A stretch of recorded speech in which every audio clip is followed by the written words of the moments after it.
year. The statistic is even worse now.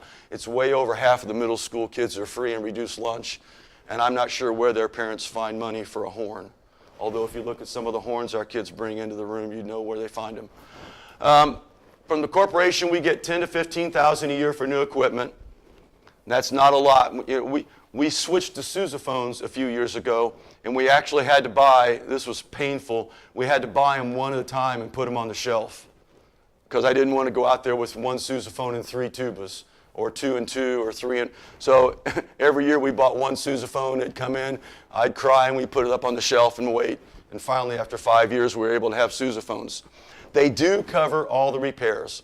I'll say that. They have never questioned me. If I send a school horn in, they pay for the repair. And our music company in Indianapolis, Pages Music, always sends you an email estimate, and they give you 2 or 3 levels of repair.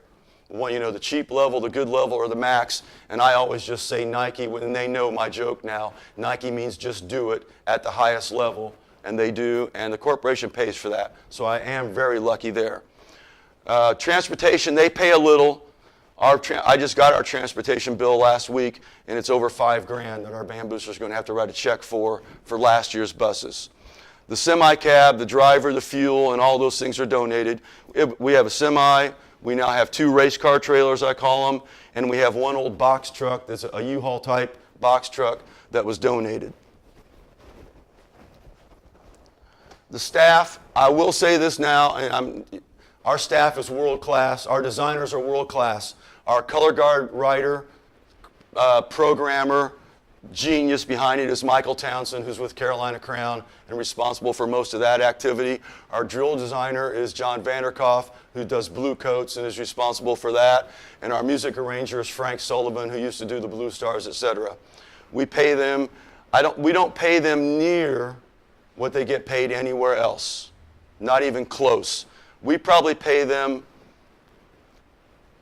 you better turn this off too before Michael sees. We probably pay them half of what they get paid anywhere else for a year, and I mean for one season. So if they're making X number of dollars just to write a Winter Guard show, we probably pay them half of that to do our Winter Guard and our marching band. And we pay them monthly. That way the band boosters don't get sticker shock.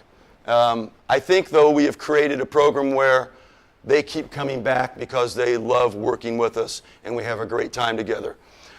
We struggle with anyone to help us with the guard and drum tech staff because where Brazil is located, most of those people all live in Indianapolis, and they basically drive by Avon and Carmel and Lawrence Central and Lawrence North and Center Grove and Greenwood and Plainfield. They drive by those schools to come work for us and have to drive an hour past those schools. So that's a bit of a challenge. We don't pay them well, and if any of those people would ever figure in inflation and gas prices, they need to figure out that they're actually getting a pay cut every year they stay at Northview, because we don't. Michael, John, and Frank got an $80 a month raise last year, and it was their first raise in 10 years. So they must like us. Everyone else is alumni, friends, directors, parents, etc. Our band fees. Marching band fees are $300, and that covers instruction, that covers meals, that covers t-shirts, that's the uniform cleaning fee, that's the uniform rental, that's everything. It's $300, and more than a handful of them, a big handful, can't afford to pay it. And most of the schools in Indianapolis now are up to $850 or more for marching band fees. Our Winter Guard fees are $450. Metro Indiana is easily over $1,000 per kid. And our fees include not only our instructional staff, but it includes meals and hotels whenever the kids go to a WGI regional or Dayton for championships. Indoor drumline is $300. They don't do WGI. They don't have overnighters. Our jazz band, we charge $25. And every kid pays $7 in book rental.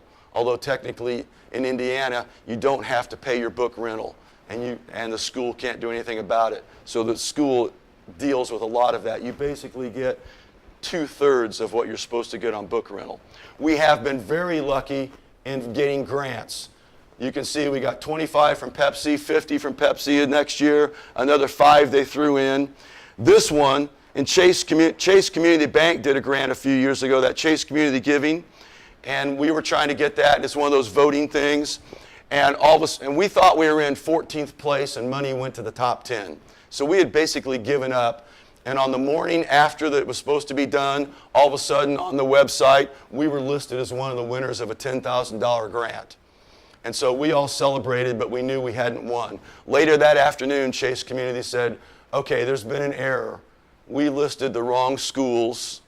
We listed non-winners as winners, but we know what this is going to do to us if we retract it, so we're giving everybody $10,000 that we listed.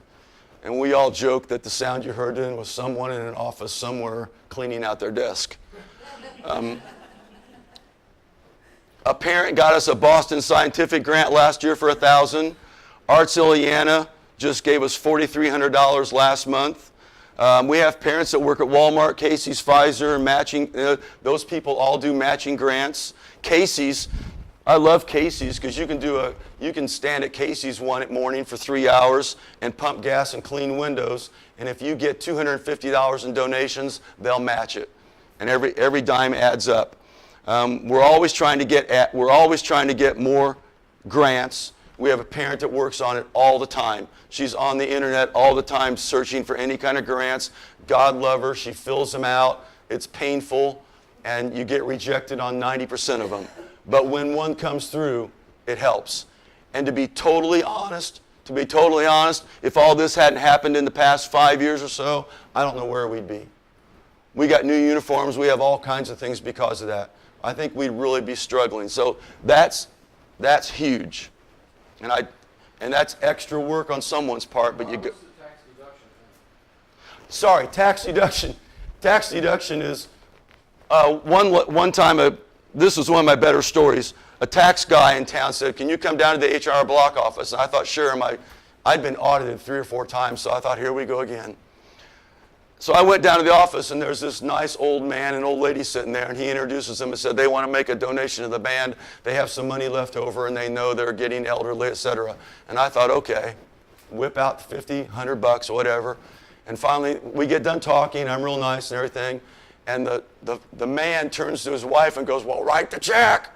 And she pulls out 3 checkbooks and says, "Which one should I write it out of?" And he goes, "I don't care, just write the check." So she pulls out a checkbook and writes a check for $12,000 and hands it to me. I said, okay, I don't know where you got your money, but that happened because they're grandparents of some kid that was in the band and they liked the band. We get concessions at varsity football and varsity basketball, and we take it really seriously. We just don't sell hot dogs. We market stuff. We look for new food all the time.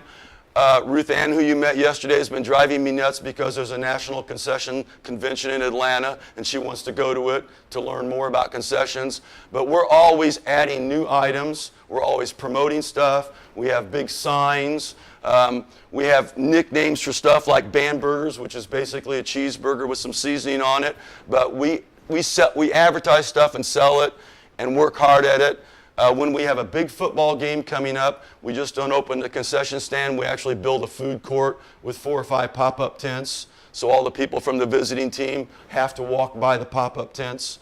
So we work hard at it, and it usually translates at least over $1,000 for every event. Also, and Ruth Ann is the genius behind this, we are always trying to find ways to do something at a basketball game or at a football game that brings in more kids. And it makes the athletic director happy because the parents are buying admission to the event, but we're selling them concessions too.